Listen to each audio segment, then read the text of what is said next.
Brandon Benefield, Gerard Bonner, and Diana Michelle.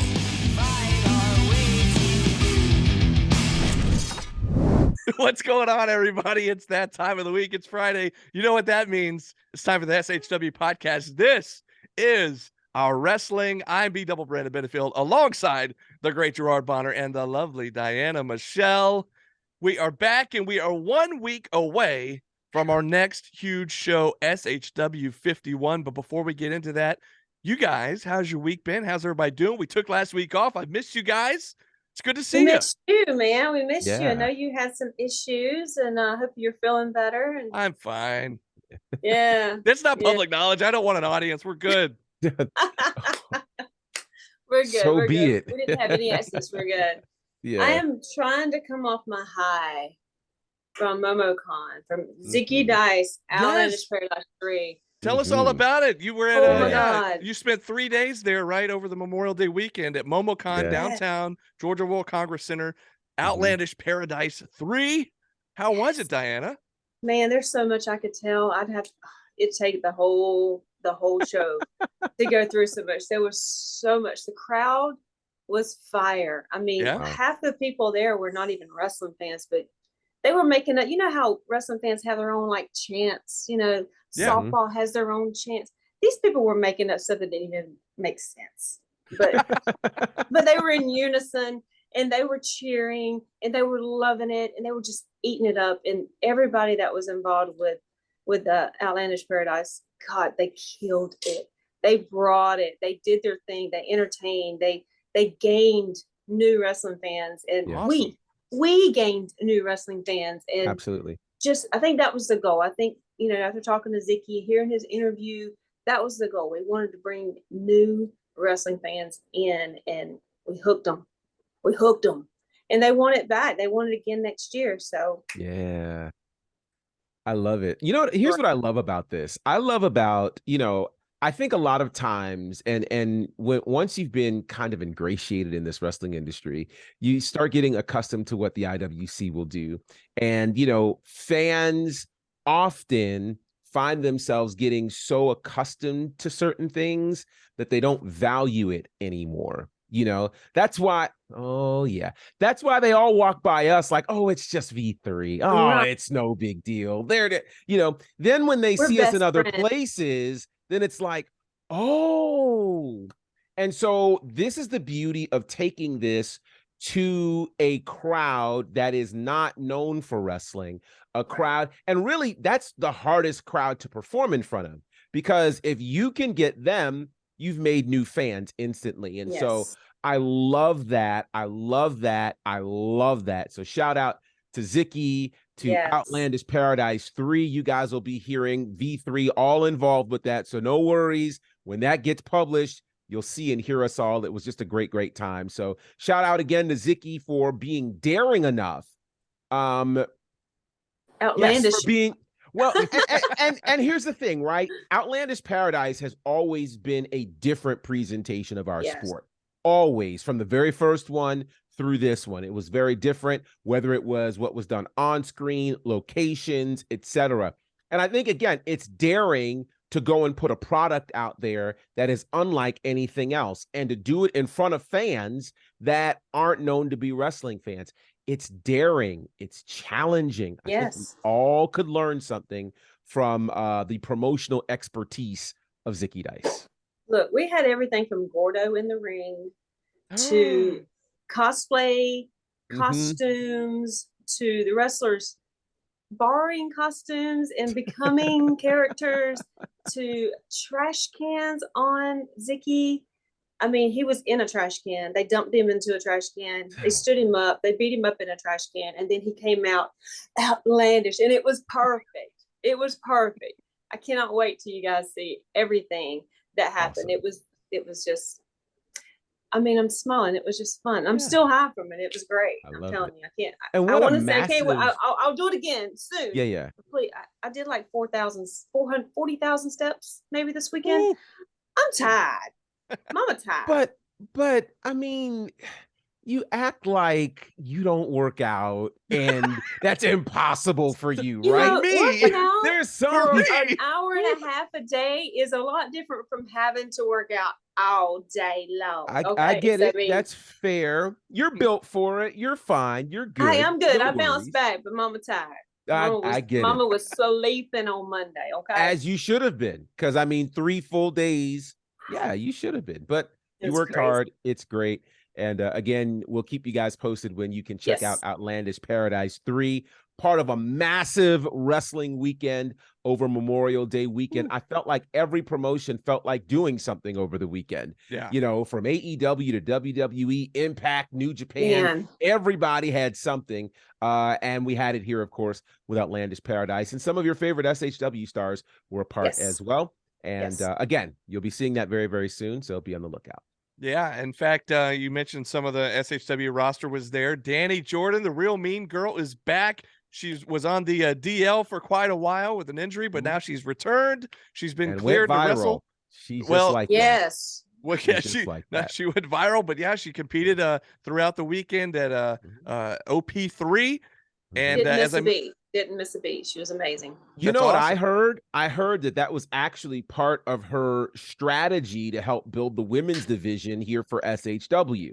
And she's on her scouting tip. And I got to tell you, I really like her being in charge of this women's division. I feel like Jake the Snake is one of those silent listeners to our podcast because we have been literally, we were almost like our guy who hijacked our podcast because he just does that. Hold My Beer Hansen, who is just killing it. He was the guy who just had that groundswell because he had that basic, simple, grassroots type of promotion that said, hey, you're going to hear what I have to say. I feel like we've been doing that for the matter of fact, since the full existence of this podcast, all the way back in 2020, we've finally been heard, and nobody better to be in charge of that than Danny, and her scouting this weekend, I think, was fantastic. Well, there you go. And you read my mind, GB, because that's exactly where I was going. At the top of the show, I mentioned SHW51 is a week from tonight. And so, of course, right now we're going to get into previewing that show. And as I mentioned, and as you just touched on, GB, Danny J put in charge of the women's division by Jake the Snake Roberts, as we found out at our last show at SHW50. And so that leads me into this first women's match of the new era, dare I say, of the revamped women's division here at SHW. And Danny J will actually be joining us on commentary for this matchup next Friday. And it's going to be Kylie Alexa and Dream Girl Ellie. Now, Dream Girl Ellie, we talked about this off air just a few minutes ago. If you guys remember the Tapped Out show, the Tapped Out podcast anniversary show, gosh, when was that? It was last year, 2 years ago? When was that? I feel like it was 2 years ago. It's been a minute, but that's where the last time I remember calling a match for Dream Girl Ellie. Of course, she's been all over the place. She's made stops on AEW. She's had a splash in WWE, OVW. She's had some matches with Shalance Royale up there. And I'm telling you, she's the real deal. And I'm excited that she's finally making her debut here in SHW. And of course, she's taking on Kylie Alexa. And if Kylie looks a little familiar to you guys, it's because I think she looks a lot like her older sister, Kenzie Page. Kenzie Page, who, and I've said this for years, is my favorite women's match that we've had in SHW is when Kenzie Page was here and wrestled Danny Jordan and had a great match. That was all the way back, I want to say, at SHW 14. So it was right before, the month before you guys got here, GB and Diana. And man, what a great match that was. And of course, Kenzie and Kylie both, but Kenzie has gone on to NWA and done some big things. And Kylie recently has been working in NWA as well. And of course, has secured herself a contract with those guys. And of course, if you saw the graphic that we posted for this matchup, we said that she's looking to secure a victory in her SHW debut, but she'll have her hands full here with Dream Girl Ellie. So I'm very excited about this match. I'm a little nervous about having Danny J next to us on commentary because we have a bit of a history, if anybody has kept up with SHW any length of time, but I think we'll manage, and I think it'll be okay. But I'm excited as the revamped women's division gets kicked off here. Well, Brandon, you do have a knack for keeping a GB in the middle of you in trouble. Well, it's So always. I'm thinking if we could keep Danny on the outside, on the other side of GB, I might be all right. I might be out of harm's way. I She think you'll likes be GB. okay. I think she likes GB. It's me she has a Maybe. problem with. So yeah. She's never hit me. You know, so I suppose times have changed possibly. You know, people grow, feelings change, you know, maybe you'll be okay. All right. Maybe you'll be okay. She's coming back. She's coming back to do something special. And like you said, GB, we've been begging for a women's division, and we finally are getting the brink of one. And I'm excited. I'm excited to see some women in here. I'm tired of being the only girl, man. I'm just Danny. I mean, I can handle these dudes, but I need some women around, man. Yeah. Yeah, no, I totally agree. I feel like Danny on commentary, her focus is pretty linear right now. It is building this women's division. And so she's out here scouting talent, clearly having gone to OVW, the NWA, grabbing these great talents here for what I think should be a fantastic match. And I think, you know, our fan base gets the opportunity to really see what other women's wrestling is out here, which I think is great. And I think we've all noticed, you know, that's the one area that our company gets the chance to shine. And now we really can shine with this. So, yeah, you know what? Every now and again, you need some new blood showing up to be able to kind of upset the apple cart a bit. And Jake the Snake has done that by putting Danny Jordan in charge of this division. And I think this is great. You know, there are other spaces that have obviously already crowned women's champions or getting ready to crown women's champions. I believe this is the first step to doing that. You know, you need a women's championship, just like we needed a tag title, and we need this Jake the Snake title. So I'm excited. I think this is going to be great. I'm intrigued to see what other women will make their way here to SHW as a result of Danny's great work. So this is going to be fantastic. And yeah, get ready. I think a brand new era continues next Friday. As we talk about newcomers to SHW, that leads me to this next gentleman who we did hear from at the last show, but he will be making his in-person debut, his in-ring debut. I'm talking about the mysterious movie Mike, who had a interesting, mysterious message for Ashton Starr last month, wanting to make Ashton Starr his +1. And I don't know if that meant like he wanted to form a tag team, but was he wanting to go one-on-one in a match with him? I don't really know, but what I do know is that he will be in action. He'll be making his in-ring debut with SHW next Friday, taking on Orion.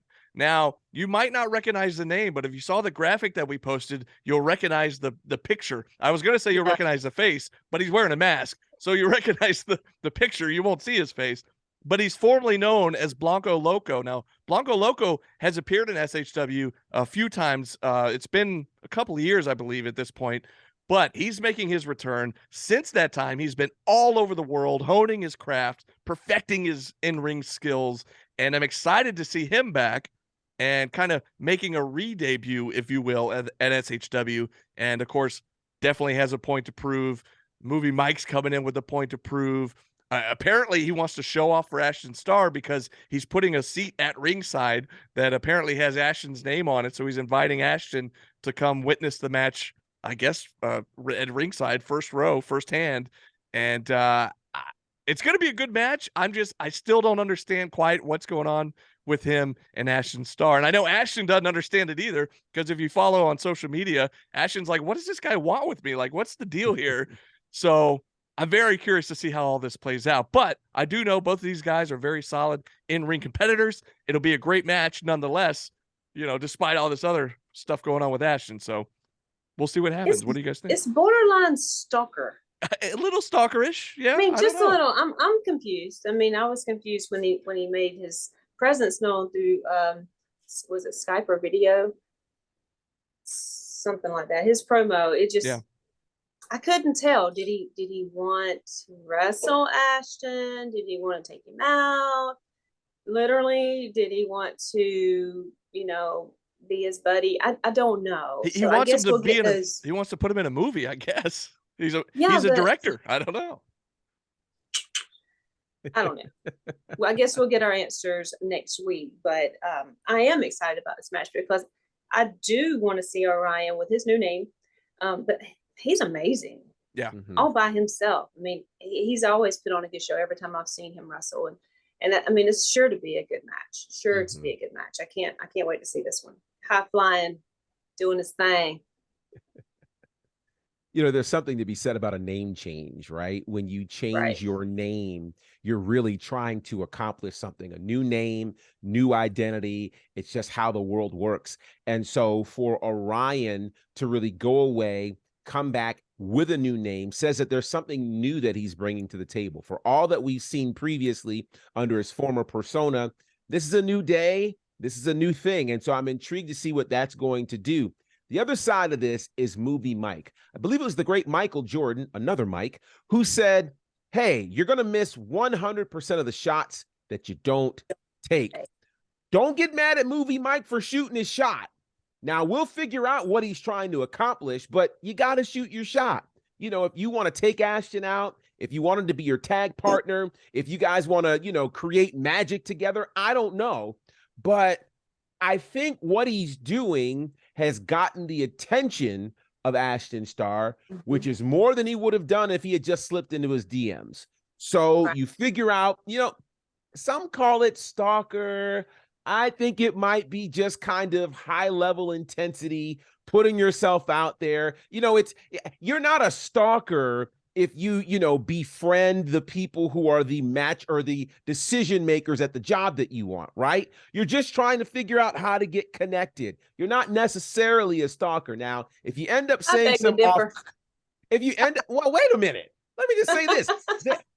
I have purposely connected with certain people just to be on their radar, just so that there's awareness. Now, I haven't gone so far as to, you know, want to make them my +1 and be that vigilant. I haven't done that. Not everybody who does that becomes a stalker, but that is a very easy way to be that. Well, we'll see what happens, because I think he has dual reasons. It's not just Ashton that he's after. Clearly, he was here to make his way into SHW.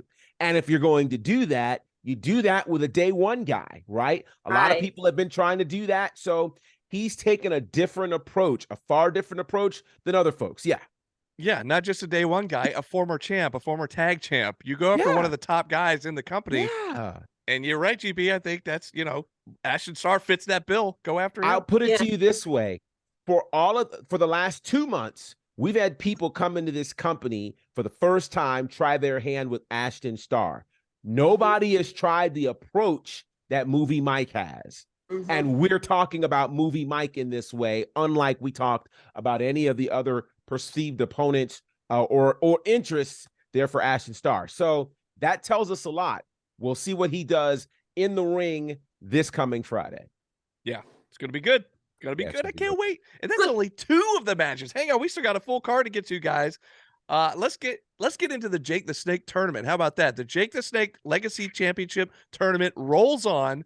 We're going to hit the semifinal round at SHW51 next Friday. 2 big time matches. And let's start out with this one, which has Show Stealer written all over it. Shoot, Taylor. And one bad boy, Chip Day. Thank you very much. Yes, I'm telling you, it's gonna be this one. This one's gonna be good. You got a newer. How many years? GB, you probably know the answer. How new is Shoot? He's what, a couple of years into this point? A couple of years in the game, yeah. And then you got Chip Day, who's what, 15 plus years, something 16, like that. 17 years, somewhere in there. So you got the kind of the veteran and the new guy, but they're both uber talented, and it's a clash of 2 guys that I, you know, never thought I wanted to see until I saw it on paper. And not only are we getting this match, but it happens to be a semifinal match in this huge championship tournament for the JTS Legacy title. So I'm very excited about this one, and it's anybody's guess as to who could win this match. I think I might know who Diana wants to win, but what do you guys think about this match? Chip Day and Shoot Taylor. Look, I am definitely a Shoot Taylor fan. I am. He's amazing. In just a few years that he's been in the business and doing his thing, he is amazing. I don't know. I'm not familiar with everything he has, and I'm not familiar with anything. Everybody. Let me back up. I don't know everything about everyone But I would like to see this trial by fire. And I say that because you're talking about Chip Day. Bad boy Chip Day, who's been in this for a long time, longer than I can even imagine. I've gone back and tried to find some older stuff from Chip just to familiarize myself. And holy crap, okay? I mean, it's not just Diana loves her bad boy Chip Day. It's Chip Day's okay? He is. So I would love, I'm going to see it. I can't wait to see this matchup because one, Shoot's going to perform and do very well. Two, he's also going to learn a lot. He's going to learn a lot. Regardless if he comes out on top on this one, it's going to be a win-win for us because it's going to be amazing. Yeah. But yes, I'm sorry. Shoot. Bad boy Chip Day is my pick. This is tough. It's tough because, and that's what tournaments are supposed to do. When you think about the March Madness, there's always the bracket busters, and there are always the people in here who you did not expect to see, and then the matches that you didn't imagine could possibly happen. I think a lot of people, when they looked at these brackets, initially thought to themselves, semifinals could possibly be that Wrestler of the Year clash between, AC Mack and Nick Halen. And instead, we got the complete opposite. We'll talk about that match later, but the opposite in the tournament. So in our minds, we're now going, okay, the veteran Chip Day, who quite frankly is long overdue to wear singles gold in this company, against Shoot Taylor, who just beat the Wrestler of the Year, right? So this is something you can't overlook a Shoot Taylor because of his experience, because clearly he already has a win over AC Mack. He's got a win over Nick Halen. My God, you have to start considering that there's a very real possibility that Shoot Taylor makes his way to the finals. With that said, I think Chip is really going to have to be on his game. Chip is going to have to take all of the anger, all of the, rage, all of the frustration of not getting title shots or getting cheated out of title shots and all the things that have happened to him. He's got to channel that, bottle it up, and bring it in to be able to focus on Shoot Taylor. No matter what anybody else shows up to do, his focus has to be singular. It's going to be an incredible match. Yeah, I cannot wait. This whole tournament has been great so far. And of course, on that note, the other semifinal matchup in this tournament, the Kenway, who the Kenway has been impressive ever since he showed up in SHW a few months ago, and it's just been knocking it out of the park ever since he got here. And he'll be taking on, well, Diana, you want to take this? The Brat Boy. Yeah. Bryce Cannon. Anyways, so the Kenway, back to the Kenway. The Kenway has been looking amazing, and I'll wish him nothing but the best of luck in this matchup. And let's go Kenway. Anyways, guys, your thoughts. Let's go Kenway. Your thoughts on this match. Let's go Kenway. Let's go Kenway. I mean, can we keep the exotic pukes away from ringside? Can we have a stipulation? Will they please stay out of the way? No, because that's not how they work. It's not how they do things. Yeah. But I'm impressed with Kenway. Kenway. I am very impressed with him. The few showings he's been with us at SHW, I think he's here to stay, guys. I think he's here to stay. I mean, well, the fans have definitely the fans took to him very quickly, I thought. Very quickly. Yeah. And not just because, he comes out with a presence. I mean, he's good. He's good. So anybody that takes Chip Day to the limit on his first night there, I mean, come on. Yeah. Especially after eating the promo that Chip put on you.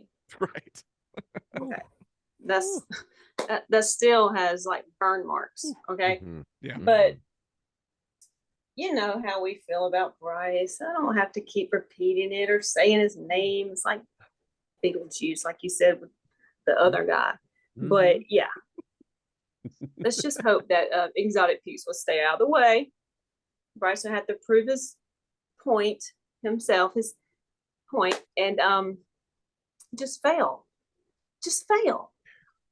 That's all I want. I just want him to fail. Yeah, that's hilarious. GB, you want to take the unbiased take here? Let me attempt to do that. And say this. I talked about bracket busters on the other side of the bracket for this tournament, but if there ever were a bracket buster, it was on this side of the tournament. I mean, think about it. This time last month, we were talking about Carly Bravo in a triple threat match, and at nowhere in this tournament was the name Bryce Cannon. Yeah. And so, you know, we all know what happened that infamous night, which was a great night for Carly Bravo, and yet somehow Bryce Cannon slipped his way in. With him slipping his way in and getting the beatdown that was put on him by the infantry, somehow he managed to win that triple threat match and make his way into the semifinals. So technically, he's already done more than anybody ever expected him to do. Anything else he does right now is literal gravy on some hash browns from Waffle House. After the show, GB. After the show. Okay, my bad. Sorry, I just traveled. By the way, shout out Paul Santa for kind of discovering that and turning us on to that. Yes. Anyway, it's not gravy, it's chili. Exactly. I chili. thought it was white chicken chili. I didn't know. No, it wasn't me. That was Paul. Anyways, GB, back to... y'all are going to be like, what just happened? So the point of it is anything else that Bryce Cannon does is extra, is over and above. And here's the thing we have to consider. Nobody even saw him being in this tournament. When he got beat down, and there was only seemingly Zicky Dice and Rob Killjoy who were killing it, nobody picked Bryce Cannon to win this match. Not one body. This is what I'm saying. So this is all the more reason you can't count him out. I know you guys don't want to hear it. I know. But somebody's got to remember what happened. This man took a beat down from 2 AEW stars, then got beat up some more, and then turned around and somehow won and is in the semifinals. If he was willing to withstand that, what will he do now to potentially win a title that bears the name of someone he has great odds against? Let's also remember that one of the things that Exotic Youth has always wanted to do, ever since they started a war with Gary Lamb, is to hold a championship in this company. They are that much closer to seeing that happen. And this is taking nothing away from the Kenway. But the Kenway has been involved in matches that, for the most part, were straight up, with the exception of course, of beating 1/3 of this trio that we call Exotic Youth. So for him, I hope he goes and studies and is able to study and see, okay, what exactly are they willing to do to get a win over me? I think it's going to be a great, great test for the Kenway. I think Bryce Cannon obviously will have something up his sleeve. We'll find out next Friday whether or not this will be the age of Exotic Youth, or if there's only one way, that would be the Kenway. Let me just go back just a second, because I want to give him his props, even though I don't really want to give him his props. Nothing's obligating you to. No, but I feel like I need to. I just need to get this out so people understand. Bryce and Exotic Youth are Diana's 12-year-old Diana's Ric Flair and Four Horsemen. The way that I hated Ric Flair, the way that I could not stand how the Four Horsemen did business and managed to come out on top. That is how Diana feels about Bryce and Zach and Pepper Bottom. It's just, they give me anxiety. They make me just infuriate. I don't know that you realize what you just said. I do. And that is they can take it however they want. That is a huge There's only one way to take that. I know. And that is the only way I can give a compliment. Wow. but it's a huge one. So Bryce, you just likened Exotic Youth to not just any version of the Four Horsemen, but the version, the one that birthed every other faction we care about. I know. And maybe they're a product of that. I don't know. Maybe that's why they get under my skin. But I can remember being 12, and every time Ric Flair would open his mouth, I just wanted to punch him in his crooked tooth. I just wanted to punch him in his crooked tooth, okay? And I didn't want to hear Arn Anderson talk and being all country. I didn't want to hear Tully Blanchard talking. I just wanted them to shut up and go on about the business. And that's pretty much how I feel about Exotic Youth. But they are doing things, guys. I mean, I'm sorry. I'm eating so much curry right now. They are doing good you know things. He's going to take this. I know and it's going to be everywhere. But I'm still going to snatch my mic out of their hands. I'm still going to slap the crap out of them if they get in my face. So I'm not worried about it. Diana. Call me baby doll. I don't know. Who cares? But I just want to give a little bit of prop, and they can take it how they want. But that's how I feel. I have anxiety right now. I have anxiety. Diana. I'm sweating. I'm literally sweating right now. I can't believe I just said all that. Diana. Next match, please. July 7th. I know you have that day marked on your calendar. Could be the scariest day of your career. I know. Just throwing that out there. I know. Jeez. All right. Well, let's move things along here. I didn't see that. A lot of soap and wash my mouth out. GB, you touched on this match earlier. AC Mack, Nick Halen, the co-winners of the 2022 GWH Wrestler of the Year award. These guys have been butting heads ever since they were announced as the co-winners, because they both think, and I tend to agree, that there should only be one Wrestler of the Year. Neither one of them were happy with it being a tie. And both of them think that they should be the rightful sole Wrestler of the Year for the GWH award. And so at the last show, AC Mack put out a major stipulation that, and this is not to say I'm not confident in his abilities. However, I don't feel good with the stipulation he put into place here. Anyways, he challenged Nick Halen to a one-on-one match next Friday, SHW51. It has been made official, and the huge stipulations in place. If Mack wins, he will then be named the sole winner for the GWH Award, Wrestler of the Year for 2022. However, if Mack loses, he has said that he will leave the SHW roster for good. And that's where it gets me, because we're talking about not only just a day one guy. Okay, he was in the very first match of the very first SHW show. He's a former SHW champion. He is SHW. And yeah, he's bounced around to some other places. A lot of last year he spent as the IWTV World Champion, so he was traveling the world. But as of late, he's been back home. He's been back at SHW. We've been so happy to have him back. And for him to put this out there in the atmosphere, this stipulation about him leaving SHW for good, I don't like it. I don't like it one bit. I'm not saying I'm not confident in him. I still think he can win this match and earn and deserve that sole winner of the award title. But I wish he wouldn't have put this stipulation in place.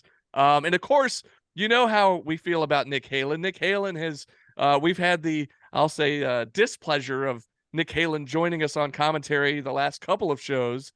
And he can't seem to get our names right. And he just knows how to really rub me the wrong way and get under my skin.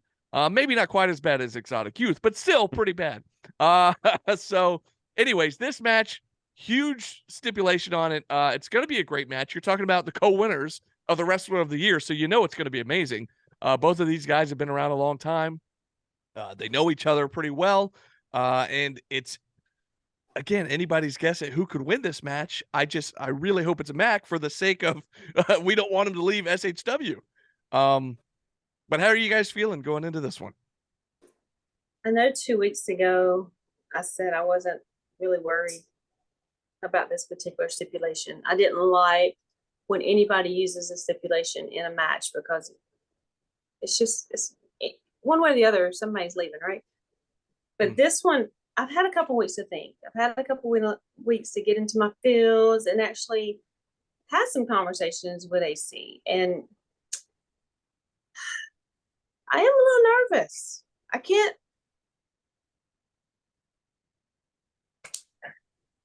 Just a little bit nervous. Just a little bit. I can't imagine having Southern Honor without that intro. You know? So yeah. For my sanity, I need AC to pull this off.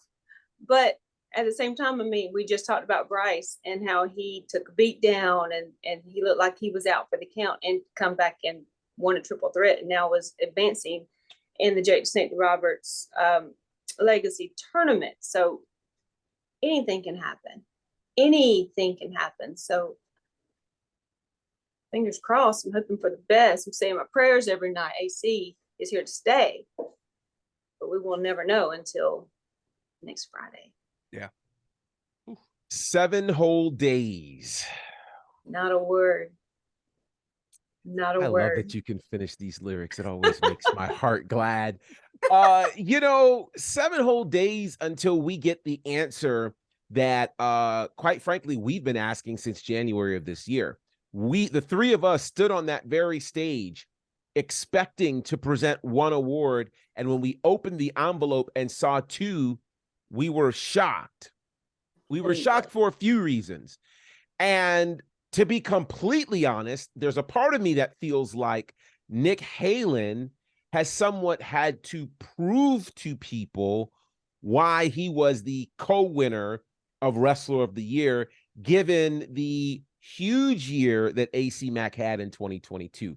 World-renowned, number 25 on the PWI 500, the highest-ranked independent wrestler in the business. Nobody could deny him. And yet somehow, Nick Halen was also voted Wrestler of the Year. So in the minds of a lot of people, I think Nick Halen has felt like he's had to prove why he was named Wrestler of the Year. That's one of the things that concerns me about this match. It's not that AC Mack can't win. Of course he can win. He was the IWTV World Champion. He has defeated some tough and incredible customers. The problem is, to me, and had this stipulation not been on there, we would have still wanted to see this match. I wouldn't be worried at all. Like, I'd just be like, AC, go get him, or Nick, go get him, or whatever. The problem here is Nick Halen really has everything to gain here and nothing to lose. And here's why I say nothing to lose. Because though he wants to be deemed the sole winner of Wrestler of the Year, in his mind, I don't know if that has more weight versus getting rid of AC Mack from this company. Yeah. You understand what I'm saying? Like, well, and also, GB, think about this. For the last however many months, he keeps telling us he's already the sole winner of the award. That part. So he, in his mind, it's almost like the person who has stolen a championship and they've been walking around calling themselves a champion. If in your mind, possession is 9/10 of the law, then you're not really waiting for the match to crown you champion, because you already feel like you're champion. He already feels like he's the sole winner of Wrestler of the Year. So for him, when you're playing with nothing to lose and everything to gain, you are dangerous. Yeah. And the last couple of months have shown us that Nick Halen has loyalty to one person, Nick Halen. He has turned on everybody he said he was there to support, whether that was Shoot Taylor, where, he was like, go get him, Shoot, go get him, Shoot. Then he turns around and turns on him, right? Like, he's got no loyalty. Chris Brown, I believe, is the one that said these wonderful people are not loyal, right? And so to that end, I say this is dangerous because Nick Halen will try almost anything. And I hope that Mack, who over time has had some devious ways, he may need to pull on those devious ways, because he needs to do everything, because at this point, this isn't just fighting for Wrestler of the Year. This is fighting for your SHW career at this point. And here's the thing. We've never seen an SHW without AC Mack. Now, we've seen AC Mack obviously go travel the world and represent us while he was holding the IWTV World Championship, but he always was an SHW guy. The idea that he couldn't be an SHW, we've never had this company without him. So he has to win this match. He has to. Like, this is not an option. Diana does not want to cry anymore. I'm sick of it. So yeah, he's got to win this match. It's a big thing. It's a big thing. He's got to. It's a big thing. Yeah. Well, we have a huge main event tag team match, and I'm gonna save that. We'll get to that here towards the end of the show because it is the main event. But before we get into the tag team title match, let's go back to last month in the tag team title match that took place between Happy Madness and the newly formed team of Nagicism and Owen Knight. We all saw how that played out, where it looked like Naja and Owen, they were finally working really well together. They looked like they were on the cusp of perhaps finally knocking off Happy Madness and taking those titles. And just when we thought it was going to be a done deal, Owen Knight did the unthinkable and turned on his partner, Nagicism, laid him out with a clock out, allowed Happy Madness to get the pin on Naja.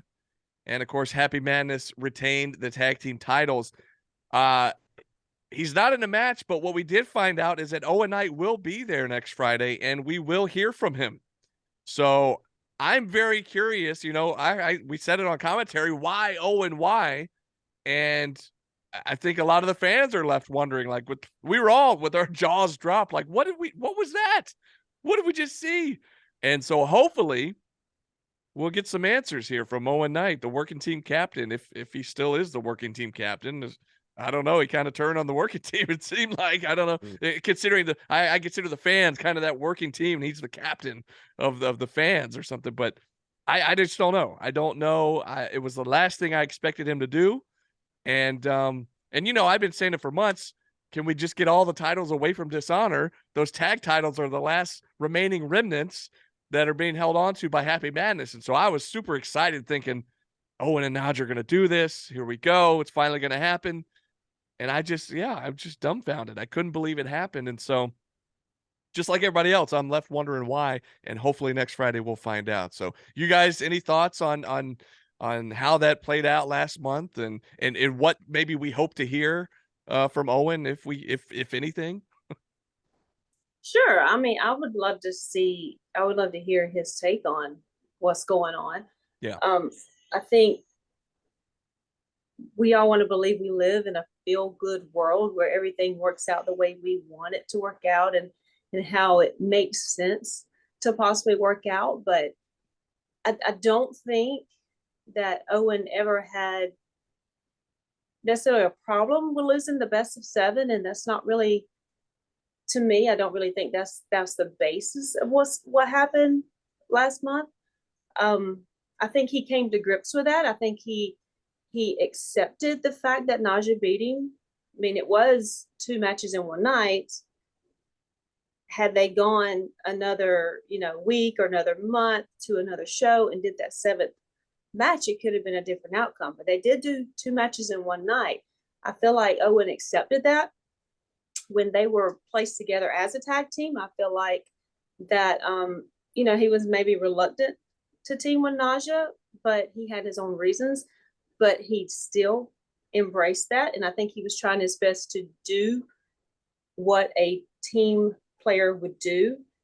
But again, I think Naja was taking too many steps in the wrong direction and taking over what the working team captain built in SHW. And I feel like Owen was getting fed up. I think he turned on Naja, not necessarily to be the bad guy, but to stake his claim. This is my house. You're still a guest, and you're wearing your welcome out. That's the way I feel about it. All right. You know what's so interesting about this is almost like you remember a couple of years ago, there was this dress that went viral. People weren't sure if they saw blue, if they saw black or some other color, gold. Like, what did you see, right? And you were team blue or team gold? It was gold to me. It was blue to me. So see, you can see the same thing and be on opposite sides of this. And I think that's where this explanation from Owen is going to come into play, and it's really going to add some color to some things. I have my thoughts on why I think he did what he did. Diana, you think he was over the best of 7. I don't. I sat in the middle of a ring and interviewed these guys going into match 6. The tension that was in that ring between these two, being in the middle of them made me nervous. So I knew how deeply personal this, best of 7 was to both of these guys. So, but that's my theory, right? We'll hear what his thought process was, because what we don't know is we don't know what they had talked about in between, matches and in between cards and in between SHW 49 and 50. We don't know what their game plan was. We don't know, we don't know. What we do know is Owen must have had a reason, because Owen, in my opinion, he's been wanting gold and he's been robbed of that gold for a long time. So to be that close to the gold and give it up, there's got to be a significant reason why that happened. And I'm very interested to hear what he has to say. I'm interested to see what the fans are going to say, because I'm not sure if the fans are fully against him or not. I think it'll depend on what he has to say. And the big thing is, can we see ourselves in Owen? Can we see ourselves in Owen? There are parts of me that I look at Owen and I'm like, I could kind of see. But once he explains it, then I'll know for sure. What I'm sure of is we've not heard Owen Knight like this in a very long time. And so I wonder what he will have to say. He's had about a month to think about it. Will he regret it? Maybe he may decide, I just made a snap moment, a snap decision, really didn't mean it. Can we make up? I don't know. We'll find out next week.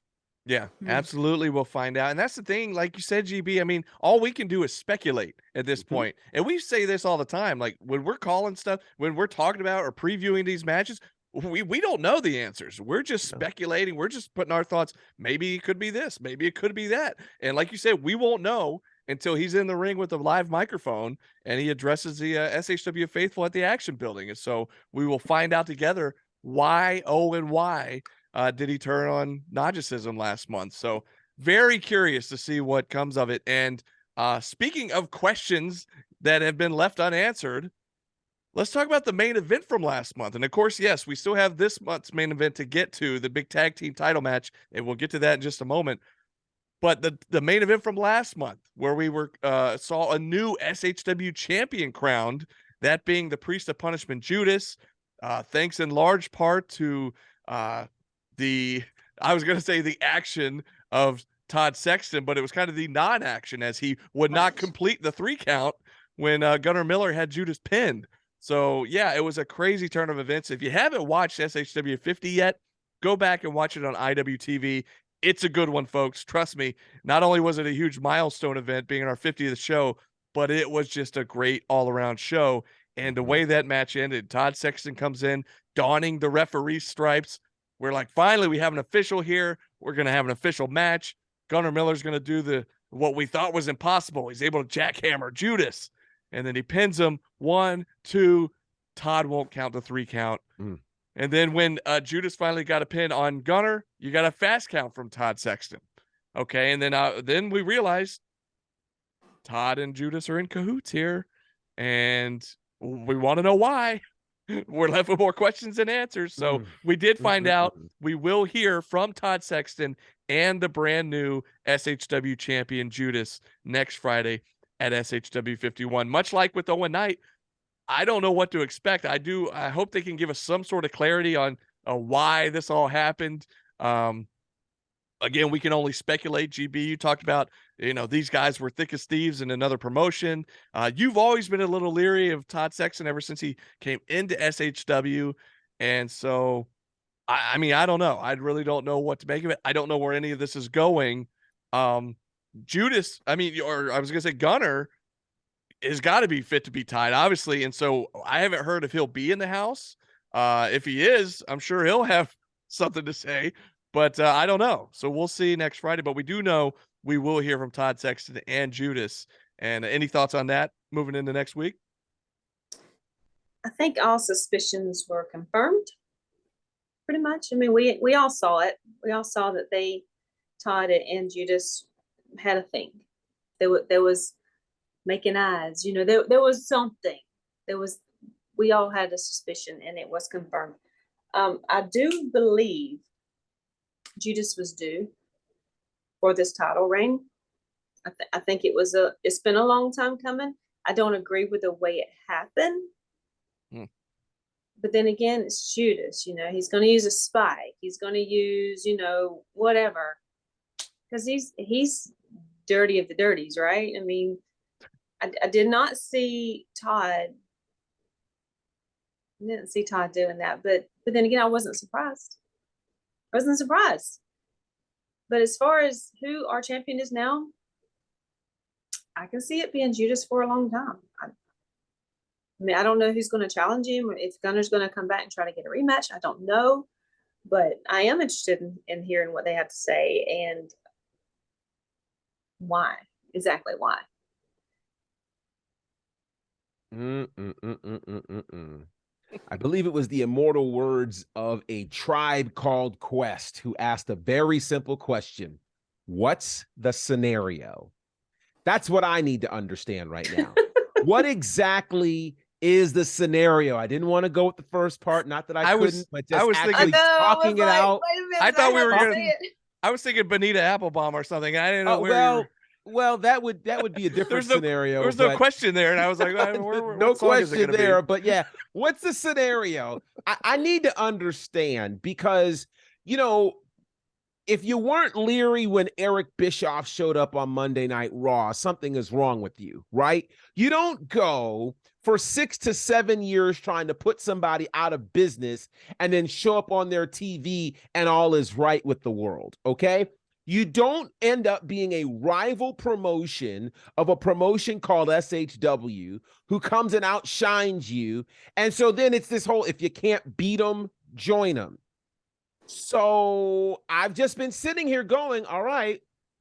And then during the whole, dishonor space when he was the voice of reason, okay, makes sense. All right. But that look in his eyes, SHW50, when he would, even when he came in the ring, I was like, okay, finally, some law and order, some sort of, sense and sensibility, dare I say. And then he just held that hand up, stared at Gunner in the face, proverbially staring SHW in the face, saying, gotcha. Now, prove me wrong, sir. Prove me wrong. I want to hear what you have to say. What wonderful words you will have to say to explain yourself.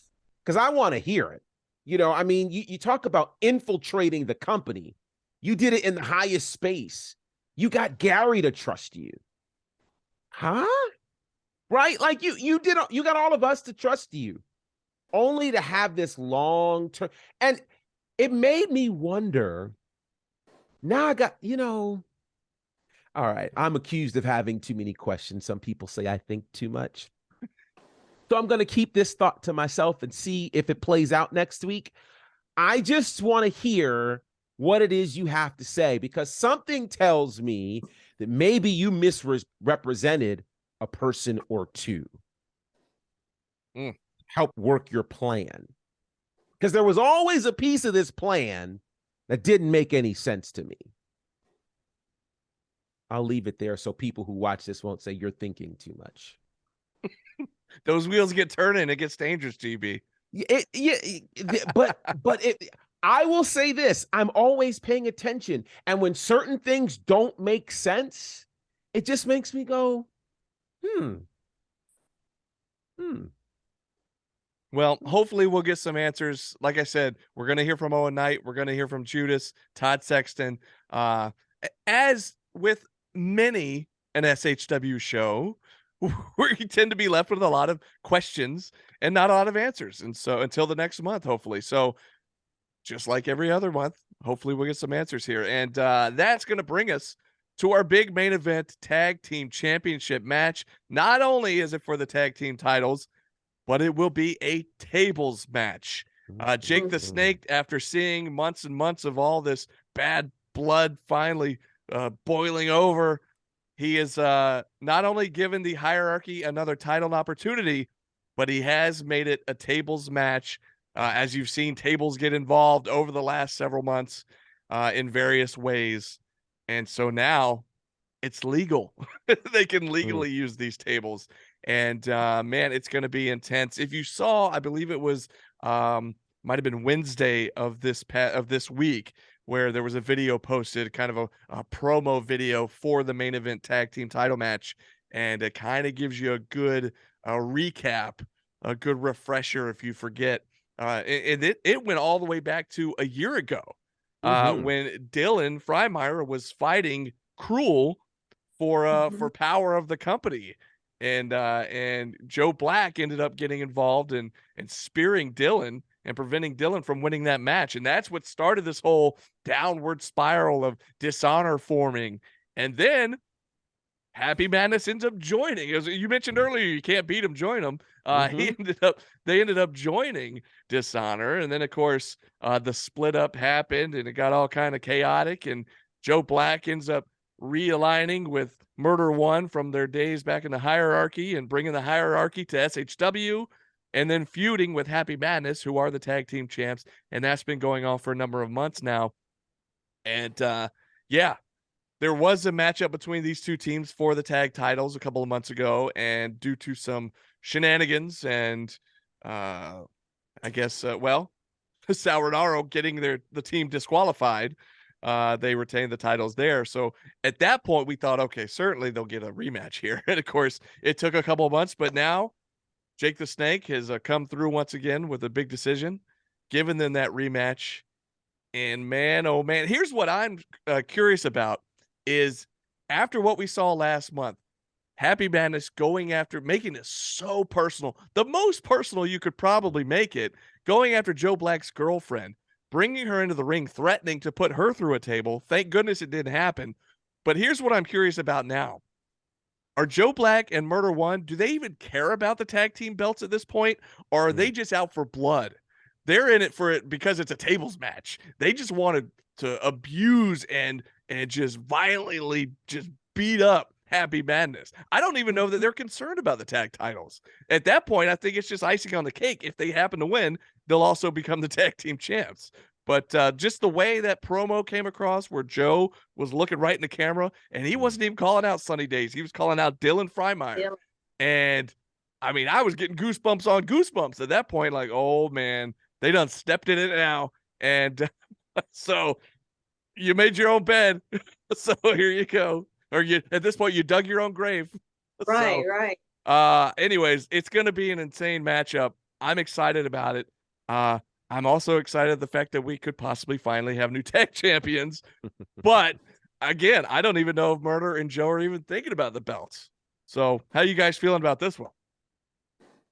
First off, you don't, no matter how crazy you are, you don't put your hands on another man's beloved. That's your death warrant right there. You just signed it. You're done. But I do have a question. How many tables we got left? Y'all? We don't have no left. We don't have any. Why not just make this a Dark City street fight and let it just be done? Let no holds barred something. We don't have no tables. I mean, whatever. Anyway, we could go so many ways with this match. We can go so many ways with this match.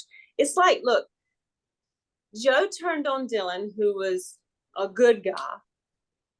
Then they both were bad guys. And now, do we consider Murder and Joe good guys because they're against the bad guy, Happy Madness?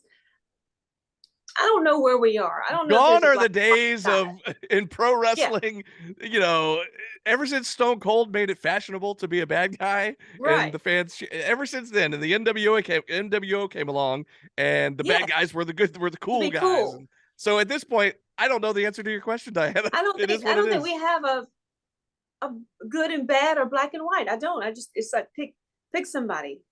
Who do you value the most? Right now, I want Murder and Joe to strip them titles so bad. So bad. I don't know what to expect. They're all crazy. They are. They all have some deep down, dark, ugly stuff in there that's gonna come out and explode. And poor Sal, I do fear for Sal, because he's not always right there. He's just floating around somewhere. He might be the one to just, I don't know. There's so much going on in my mind right now. I see so many things happening. I hope the belt switch. That's all I can say. There's just so much going on right now. There's chaos, complete chaos. It's chaos.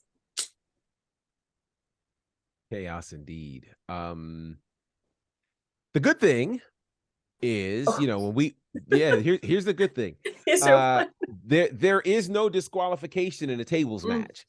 Right. So, Happy Madness won't be able to save their championships against the hierarchy as they did back at SHW 49, I believe. Right. Yes. So there's that, which is a good thing. The other interesting thing, though, is everybody in this match has proven they can take extreme amounts of punishment. I still have, as soon as you mentioned table and Happy Madness, the image of, Sal going through the table, but half of his body smacking the floor first is the image in my head. And this guy, didn't stop moving. Like that's when Huck powerbombed off the apron. Huck did that. Oof.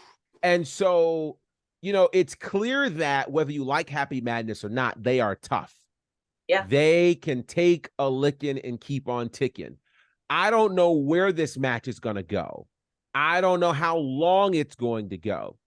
And I don't know how many tables will be broken, right? Like, I don't know if the rules are, the first man to go through the table, or if both men on the team have to go through a table. I'm sure we'll find out those official rules. But what I do know for sure is it's going to be violent for a lot of reasons.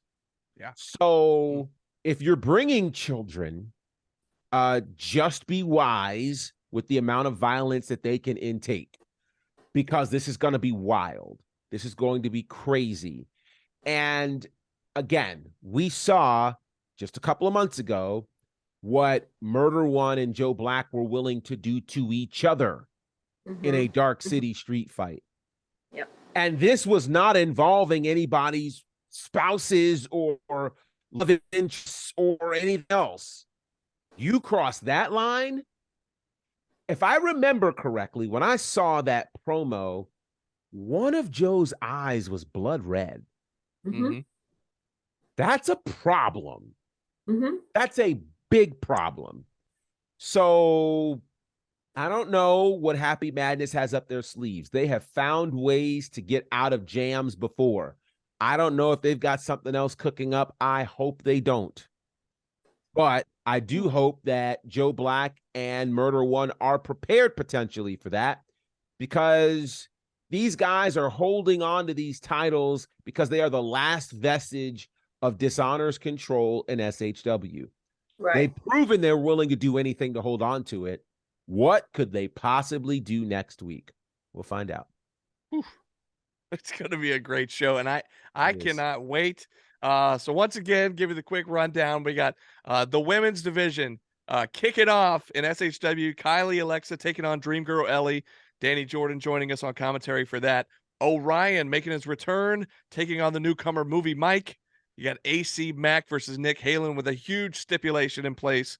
We got a couple of tournament matches, the semifinals, the Kenway taking on Bryce Cannon, Chip Day taking on Shoot Taylor, and then you've got the big main event match, Happy Madness versus the Hierarchy. Titles on the line in a tables match, And of course, we will hear from Owen Knight, and we will hear from Todd Sexton and the new SHW champion, Judas, and hopefully get some answers after what happened last month. So it's going to be a good one. SHW51 next Friday, 1 week from tonight, at the Action Building, Canton, Georgia, 261 Marietta Road. Tickets will go on sale at the door starting at 5 p.m.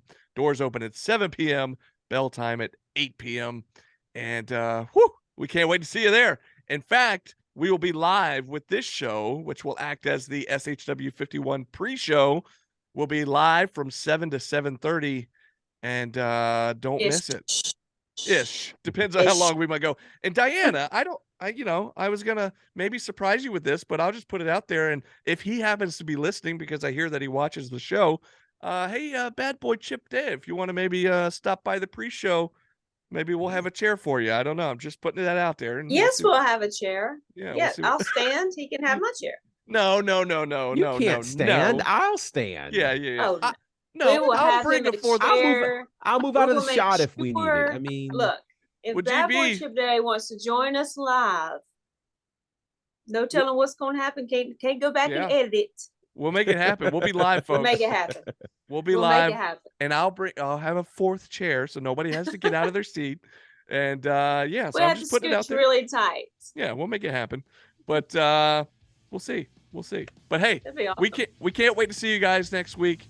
Hopefully we'll see you there in person. But again, if not, you can watch us live on Facebook.